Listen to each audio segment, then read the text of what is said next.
Hey guys, it's Barbie with Two Friends in the Bible. Today is Thursday, October 6th. It's 3:07 p.m. And I am coming to give you some updates on what's going on in our crazy world. It's windy. I'm outside today. Okay, so we're going to be talking about the U.S. Health Organization purchasing radioactive or iodine pills to counter nuke attacks. The Biden administration pushing for Israel to approve the draft maritime border agreement with Lebanon, and Iran facing large domestic riots, Russia appearing to be getting defeated by Ukraine even more, even after the annexation. Okay, so before we get started, I just pray that any unsaved and lukewarm people will come to know Jesus Christ and or get back to being warm again. If you walked away, come back. God, just like the prodigal son in this story in the Bible, he will be there waiting with you with open arms. I truthfully believe we're getting closer and closer to the end times. Even if this rapture does not occur this fall, as some believe that it will, it's coming soon. Very, very, very soon. The woman that we study with in teaching about eschatology, she explains that the best way to look at end times is to look at each sign is a puzzle piece, okay? And every time that sign comes into being or happens, you put it in the puzzle. You can't just look at one sign. You got to look at everything together. You can't see one sign and say, okay, here comes the rapture. It doesn't work that way, or here comes end times. We have to look at all the pieces together, and every time a piece comes to fruition, then you put that piece in the puzzle. And then what we're seeing right now is that puzzle is actually becoming completed. Okay, it's definitely becoming completed. I don't think we have many more pieces left. There's many people out there who believe that we're going to be raptured prior to the 7-year tribulation. Those are our pre-tribbers. Others believe it's the midpoint, and we're going to go through the first 3.5 years of tribulation and then be raptured before the Great Tribulation, which is the last 3.5 years of tribulation. And that last 3.5 years is when the wrath of God begins, when the Antichrist sits on the throne, mark of the beast, Christians and anyone that won't take the mark being beheaded or killed some way. That's when that happens. Other people believe that we're going to be here throughout the majority of the 7 years, and we'll be at raptured, towards the end, maybe prior to the War of Armageddon. Either way, we're going to be taken out of here, and it's going to be soon. And even regardless what's happening, and even if this turns out not to be the end times, which I can't imagine it wouldn't, it's just too much. There's still a lot of people out there, guys, losing their life. They're losing their homes. They're losing their way of life. People in Russia, I think they said like 700,000 people have already escaped Russia because they don't want to be there. And all the thousands that have died in Ukraine, the thousands that have died, fighting this war. It's crazy. But so we need to keep, no matter what happens, we need to keep our entire world in prayer. It has not been this bad and this ugly since World War II. It just hasn't. And so, yeah, we need to keep everyone in prayers. Okay, guys, because this is just so sad. There's some reports that Putin is hiding in a bunker somewhere. They're not confirmed, and it is not necessarily from a reliable source. So I can't say for yay or nay if that's true. I will let you know if I find out, but you might want to just look into it. And that would be interesting if that's the case. Okay, so 2 days ago, when I did my update, I reported that Russia had sent out the submarine they call Belgorod, Belgarade, which is the largest submarine in the world. And it is reported that it can carry 6 of the Poseidon, Poseidon. I'm terrible at pronouncing things, so y'all just bear with me. But they're nuclear torpedoes. And they're supposed to have a giant megaton warhead. And it's also called the War of the Apocalypse.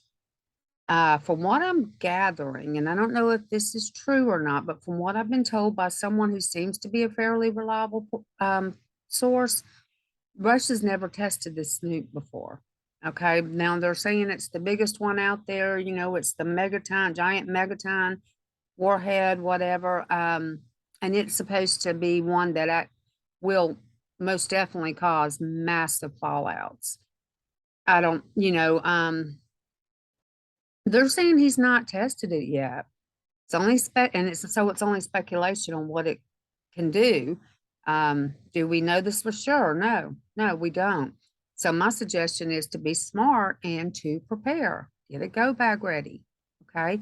Have something ready, have something planned in the event because he's mad at us, the United States.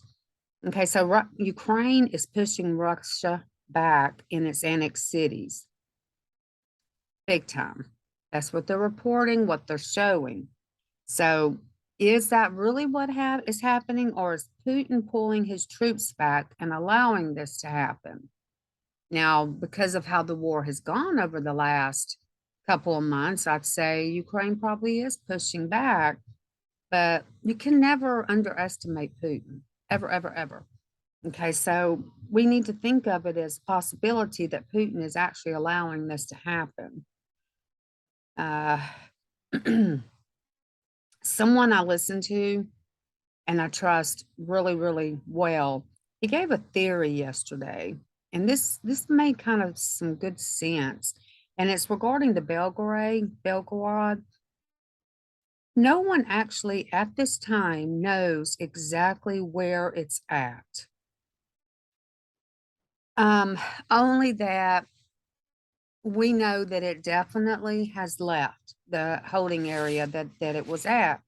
The largest submarine. It's quite big, but I guess they go down so deep that maybe satellites can't pick it up. I'm not really sure. But no one actually 100% knows where it's at. His theory is because of how bad Putin is doing, and this is just a theory, there's no evidence, okay? Just something to think about. He is thinking that, okay, now this particular nuke, this megaton, apocalypse weapon nuke can actually travel halfway around the world. Okay, has quite a long way of going. They can actually program it through a GPS and tell it's the coordinates where to go, or they can use it like a drone and drive it to fly it, wherever it needs to go. His thought is, and again, this is just a theory, with Putin pulling out his troops in Ukraine and Ukraine pushing into the annexed area, even if Putin didn't pull his people out and they're pushing them out, he's doing really bad in this war. And so he doesn't really have a whole lot to lose. He has nothing to lose, really, except his life. And that's it. I don't think he really cares about that. If he was to if that submarine was to go and end up towards, let's say, the UK, that would be close enough to shoot the east coast of the United States with this nuke. And from what I'm gathering, this submarine can actually hold 6 of those nukes. And if he was to take them and shoot them from around the UK, and they can be shot up from the submarine out of the water. Okay, so if he was to take those and shoot them at the east coast of the United States, it would literally wipe out the whole east coast of the United States. People who weren't killed by the nuke, the fallout is going to be hideous. It's just going to be hideous. And while he is doing that, go ahead and start nuking Ukraine.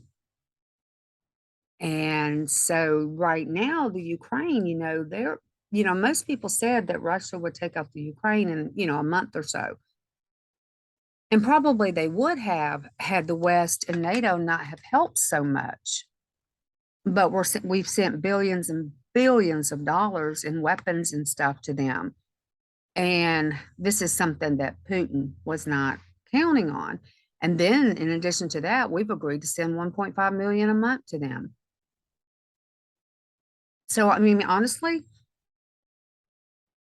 I think it would be a very smart idea. Shoot the nukes in the annexed area. Now, the nukes that he puts on the tip of the missiles, those do not cause. People are saying, well, he wouldn't do that because if he's going to annex the Ukraine area, he's not going to want to destroy his property, that he's annexed. Well, these particular nukes that he could shoot there on the tips of the missiles would do the work, but it doesn't have the fallout that this other type of nuke has. So he would not necessarily be damaging the area, but he would be definitely taking out a lot of Ukrainians, including their military, which could put him, above. But of course, at that point, you got NATO and the U.S. But if he nukes the U.S. on the East Coast and wipes us out on that side, that would include D.C., New York, Georgia, South Carolina, Virginia, Tennessee, all that would include that. So we would be hurting pretty bad. And I don't know how much we could help Ukraine at that point. I mean, we're going to be dealing with our own stuff here, which is why it's so concerning that we are now, 35, 40 trillion in debt. We're in a recession, talking about going into a depression now. And, our military's being depleted because of the jab and all these other things. It's concerning because we're kind of just leaving ourselves open while helping Ukraine. And Putin's he's arrogant, he's not gonna want to sit down and take this sitting. I mean, he'll do it. He'll continue fighting until whatever, till he can't. And Ukraine has already said they don't care if he nukes or not. They're not stopping. Okay. But that's with the contingency that the United States is going to keep sending 1.5 billion a month in weapon arsenal and anything else that they need. Well, if we're being nuked, we're not going to exactly be in a position to continue that. So that was his theory. And honestly, that to me, if I was someone that was doing something like this, that would be like best case scenario. I mean, that would be just something that I would say, okay, let's do it, if I was that kind of person. And that's if in the event he doesn't get caught, if United States, UK, anything like that doesn't find out where that submarine is. The other option is he could go to like Guam area and kind of do like in the situation would end up being kind of like the Cuban Missile Crisis in 1962 was, which we talked about that on the last video. Unfortunately, because we don't know where this is at this moment, it's going to be a couple weeks before we probably really and truthfully know. Now, I did hear another person say that the submarine was picked up in the Barents Sea heading towards Nova Zimlaya, Zimlaya, which is an area where the largest nuclear bomb has ever been tested, the TSAR bomb. Not confirmed, but rumor has it that it was picked up on some satellite because it came up out of the water. So we don't know for sure. If that's the case, that could be something he's doing. He might be going over there to test his nuke and see how well it's going to do. We'll find out probably sooner. Well, in the next couple of weeks, right? If not sooner.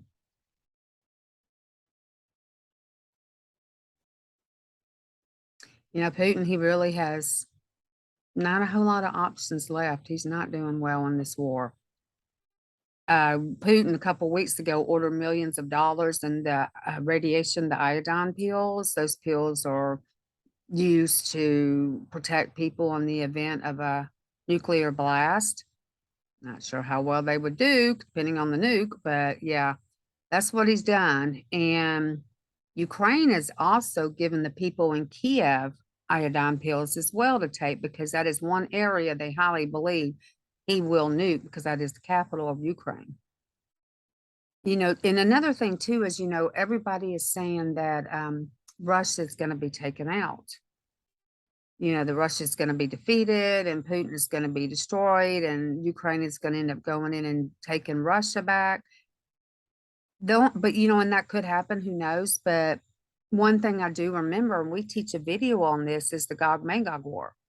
In the Gog Magog War, Russia is Rosh, Rosh, in the book of Ezekiel 38 and 39. And Russia and Iran and Syria and Turkey, they all form an alliance and attack Israel from the north. And God actually puts a hook in their jaw and pulls them back. And so at that point, almost about 90% of Russia is destroyed. But so if Russia is defeated now in this situation with Ukraine, and then Ukraine does try to go back in and start taking some of Russia, or does Ukraine just stop? Then Russia can't be Gog Magog, can't be the Magog, can't be part of that Gog Magog war. And that Gog Magog war is big on the end times. That's a war that's going to happen. Some believe pre-rapture, some believe after the rapture. However, it's going to happen. And they can't be defeated if this is going to happen. So that's something we need to remember when we think that, oh, Ukraine's doing so great, they're going to get Russia, and then the United States is going to help Ukraine. Is that really what's going to happen? I don't think so. We'll just have to, again, time will tell. But, and again, if Russia does nuke the U.S., and it is most likely going to be on the East Coast, it's going to put us out of a commission for a really long time, and it's going to enable Russia to do whatever it needs. And I don't know if you know this or not, but the nukes they make today, which I don't understand all that scientist stuff, but they're made different than the nukes of World War II when the United States dropped nukes on Japan in the two cities, killing 250,000 people plus all the damage, which ultimately finally ended the war. But that was some seriously powerful bomb. And now they're saying it's actually double, it's like much stronger than those bombs. So if we had 2 or 3 of those dropped on the East Coast, gonna be pretty damaged. There was a pastor, and I don't remember his name, but he was a pastor in Kiev, which is in, Ukraine. And many, many years ago, I think he's still alive today, but many years ago, he prophesied that Russia would try and take over Ukraine and that it would succeed at first. But then Ukraine would take back over with the US's help, which that's happened. But then after that, the US and Russia are going to go into a quick nuclear war where we're going to defeat them, but Russia is not going to be destroyed. And after that, Russia is at that point going to go after Israel in the Gog Magog war. And once that Gog Magog war is over, Russia's defeated and God will give back Ukraine the territory. That's a possibility. He's got half that prophecy right. So it's a possibility, right? But don't ever underestimate Putin or Russia. Do not underestimate them until it is said and done and over. You do not underestimate them. You do not know what he has going on up his sleeve. So we're going to move on. The Biden administration is pushing Israel to accept Lebanon's proposal regarding the Karish pipeline. Despite the amendments, Lebanon is demanding to be put in the agreement. Now, if you remember 2 days ago when I talked about this, I said that Lebanon wants a piece of the action. They want to be part of that because that pipeline does go from Israel into Lebanon. However, Israel's the one that found it. When I reported 2 days ago, I said Lapid had agreed to it, that Lebanon was going to get 100%. And as long as they have peace and security. Well, apparently now Israel is rejecting that proposal. And Lebanon is now threatening to attack them. So this is putting Israel into the highest alert. And in northern Israel is in the highest alert because that's where Lebanon is. Uh, that's a pretty big deal too, guys. So we might have that going on as well. And Lebanon is probably one of the biggest enemies of Israel. And if you ever want to talk about or learn about end time prophecy, look no further than Israel. Yeah, Israel is where it's all going to be happening.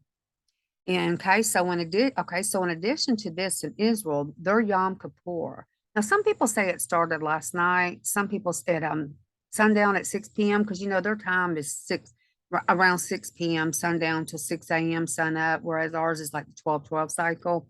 That's what theirs are. And so they're saying, some people say it started last night, at sundown. Others are saying it starts tonight at sundown. But regardless, it's been reported that there are actually 4 asteroids out there flying around right now. And yeah, keep an eye on the sky. See what happens with them asteroids. NASA actually put out a trial run September 23rd, where they sent this like rocket thing up there to see if they could cause an asteroid to move its trajectory. I don't think it happened. But anyway, there are 4 asteroids that are scheduled to hit. I don't know where. I don't know if they'll get through our atmosphere, but there are 4 that are definitely coming very, very close. South Carolina, Southern California, they have got a huge, huge, huge, huge bird flu going on. And it is affecting all the poultry, the chickens, etc., which is going to, again, cause more famine. And I don't think I told y'all about this, but the largest food plant in the world is in France. It was destroyed a couple weeks ago as well. So more famine. That is third seal, I think. I think it's the third seal. Yeah, check it out. Hey, Blaine Holt. He has told Newsmax that adding Ukraine to NATO right now would most definitely start World War III. I can definitely believe this. I don't think at this point it's going to matter whether I think it'll intensify it, but I think we're going to be in World War III regardless. North Korea's fired another 2 missiles. I reported the other day about them firing one over Japan. Apparently that one was actually I'm sorry about my laptop's on my knee. This one was scheduled to go towards Hawaii, but it ended up in the Pacific Ocean. So now, and then, now they've fired 2 more, basically in response to the US's, response to because they had sent some U.S. military jets out and that kind of thing. And so in their response, they shot off a couple more. And these are the ballistic missiles, the ICBMs. And ICBMs are only made for one reason from a country like North Korea, China, any of those countries out there, and that is to attack the United States. They are designed for very long range, and they can attach nukes to them. So, yeah, I never think that we can't be hit with a nuke, because we can't. They can attach them to those long-range missiles. U.S.'s manufacturing has fallen to the lowest level since May 2020. And that's when it plummeted. May 2020 is when the pandemic hit so big. And that was when we were at the height of the virus. Well, our numbers are back there again. Yeah, we've plummeted again. And it's also been reported the U.S. has dropped by 1.3 million people for hiring. The hiring data for the U.S. has dropped by 1.3 million people. It's another record low. And this is between these 2 alone, that's big, large indicators of a depression. Hate that. The U.S. Health Organization has purchased 130 million radioactive or iodine pills, same as Russia and Ukraine. They're used in the event of a nuclear attack. They help thwart off radiation exposure. A couple of months ago, the New York actually started putting videos out, commercials on what to do in the event of a nuclear attack. And now apparently New Jersey is doing it as well and teaching about what to do in a nuclear attack. So obviously, even though we're not being said much to about it, obviously there is a concern, or they would not be buying all these radioactive pills. And it's $130 million worth. Is that enough for everybody? I'm not sure. Okay, we've been warning of a food crisis based off of, all the plants burning down, the droughts, the floods, everything just destroying crops. And we eat off of last year's food. So right now we're in 2022, we're actually eating off of product from 2021. Okay. So that's why you're not seeing huge shortages yet. You're seeing some, but not huge ones. Well, farmers have said it's going to be a big, like at least a 50% reduction. Their fertilizer has quadrupled in price. And just, you got the droughts, the famines, you got the heat waves. You saw where those thousands of cows just killed over and died. You have all those things going on. Well, the United Nations now is warning of a food crisis coming up this year. Okay, so we're going to go on to one more thing. Somalia, that country is expected to declare a food crisis next month after 4 years of drought. So they're expected to go ahead and declare a food crisis next month. China has set up a cover station in 31 different places around the world. And one of these happens to be in New York City. Why are they doing that? I don't understand that. The only thing people can think of is they're monitoring Chinese people living outside of their territory, and they're going to try and encourage Chinese people to return to China. Yeah, that's something to definitely keep our eyes on. Okay, and the last thing, U.S. military is reporting that they did not hit the recruitment goal, and they're under by 25%. This could and probably will cause a draft if the U.S. ends up in war. And by the way things are going, we probably are going to. So, just like Russia's finding out, anyone's found out in the past, a draft, people are not motivated. They don't want to go to war. They don't want to be in the military. This is a big difference than someone who actually enlists in the military, someone who says, oh, I want my career to be the military. Well, there's a big difference in how willing you are to fight. And if you go out there and you start drafting people, they're not going to be willing to fight. So that's bad. The recruitment is just incredibly low. Like it was reported at one point that the reason it was low is the people are either very overweight, they don't pass their test, or they find drugs in their system. And those are three things that you can't get in the military for. So that's a good reason for a lot of being low, but there's more to it, because you can't tell me those three things haven't been going on for a few years anyway. So yeah, there's more, but yeah, it's a bad thing because we definitely we don't want to draft. So all I can say, guys, is I pray not. I pray it doesn't happen. I pray everyone in the world starts behaving themselves. I ask that you pray as well, because it's ugly, but I think it's getting ready to become even more ugly. And please, please, please, please make sure you're right with Christ, guys. Make sure, even if we're wrong on the rapture timing, it's still becoming that time. Okay.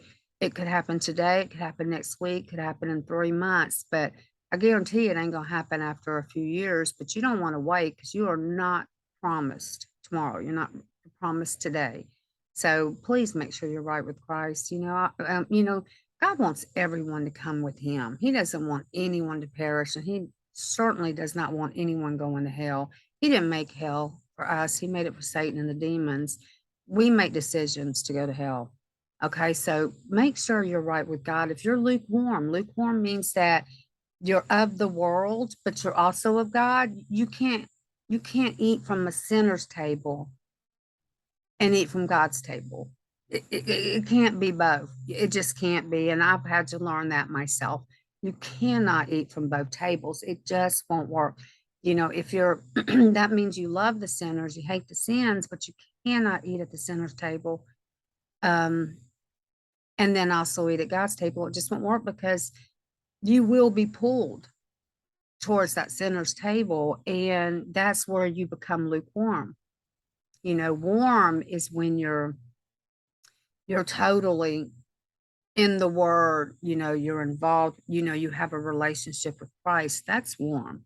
Lukewarm is when you're eating at the sinner's table and the God's table, or attempting to.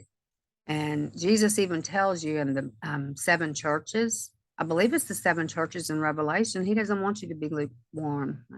Might not be, might be in the Gospels. But anyway, he tells you that he does not want you being lukewarm. He wants you to be one or the other. Now, don't be lukewarm. He prefers you to be warm. Cold is someone who has totally walked away. You know, it's non-saved people. It's people who might have accepted Christ 15 years ago and then just walked away and never did anything. Those are the cold people. Cold people are also ones that are, you know, lukewarm are also ones that are not, you know, they might say their prayers before they eat, or they might witness about God to a few people if those people just happen to come up on them or whatever, but they're really not in the word and they're not really having a relationship with Christ. Those are the lukewarms. And I don't want anyone to perish. So anyway, guys, if you have questions, please feel free to leave a comment or send us a message at TwofriendsandaBible@gmail.com. And in the description link, I am going to leave a left behind letter that this channel put together. And it's mainly just kind of explains what happened if all of a sudden millions of people have gone and they're all Christians, and children and babies. And, you know, if it's for people who are left, like your family and friends. I have one attached to my refrigerator. I have one on my desk. Feel free to print as many as you want. It just kind of gives an explanation to anyone that might have been left behind. There's also a rapture kit link in there. We didn't do that one. That's someone else's site. And a rapture survival kit, you know, which could very well be used as a nuclear survival kit. Okay. So if y'all have questions, let us know. You have a good one. Bye-bye.